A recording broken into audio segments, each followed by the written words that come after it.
Bom, daqui a exatamente uma semana nós teremos o 7 de setembro. E com um convidado especial na comemoração dos 200 anos de independência, o coração de Dom Pedro I, conservado em formol. Uma homenagem de gosto bem duvidoso, né, Paulo? O que é isso? Nossa, é muito mórbido, né? Mas, enfim, tem a ver com essa coisa da construção dos mitos. A gente sabe que as nações são construídas em cima de mitos fundadores, né?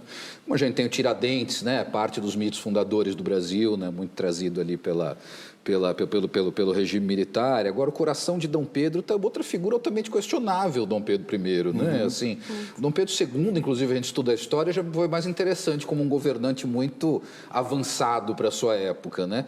Dom Pedro I fez um joguinho ali, né, com o pai para conseguir manter na família uma nação, já que ele estava sendo pressionado, Dom João em Portugal, para voltar e estava perdendo poder em Portugal, então combinaram, né? Então, olha, filho, fica aí, cuida do Brasil que eu volto a Portugal, tanto que Dom Pedro depois voltou para Portugal e assumiu ainda como rei de Portugal, né? Então, enfim, uma figura que é até questionável ali, né? Qual que foi de fato foi ideal ter sido feito uma independência pelo Dom Pedro I, ou teria sido melhor se a gente tivesse chegado num processo de dependência do Brasil de maneira diferente?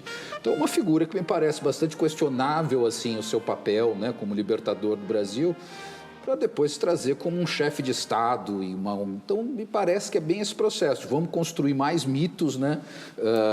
E os mitos são difíceis de ser desconstruídos depois, né? É muito difícil fazer isso, né? Vamos falando de mito, quer dizer, existe país no mundo onde a realeza tem o tamanho e a importância do que a nação onde nasceu a nossa querida Samantha. Samantha, faria sentido, existe alguma relíquia tão mórbida, como disse o Paulo, na Inglaterra? Faria sentido isso? Sei lá, algum pedaço de algum ex-monarca?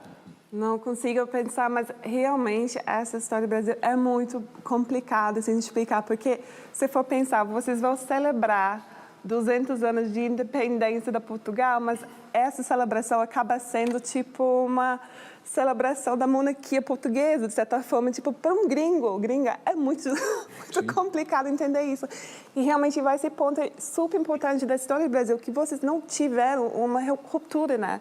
Porque em várias partes da América do Sul teve a revolução, assim, mas o Brasil foi independência, assim, foi uma coisa muito confusa, complexa, como o Brasil sempre é, né?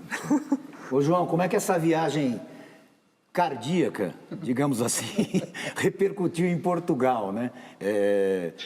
Os corações batem forte também à espera dos desfiles militares do 7 de setembro, né? Já anunciaram 29 tiros de canhão, não sei se vocês souberam. Como é que está sendo visto por aí? Não, essa coisa do coração, ela virou meio piada de brasileiro aqui em Portugal. Mas eu acho que tem uma coisa interessante no Dom Pedro, uma figura questionável, um pouco, né, como o Paulo falou, mas tem duas peculiaridades, né, nessa coisa do Brasil, essa coisa estranha que é o Brasil, aí, como falou a Samantha, né? A primeira é que, por que o Brasil é diferente dos outros países da América Latina? Porque o Brasil é o único país da América Latina que foi um país da Europa, né?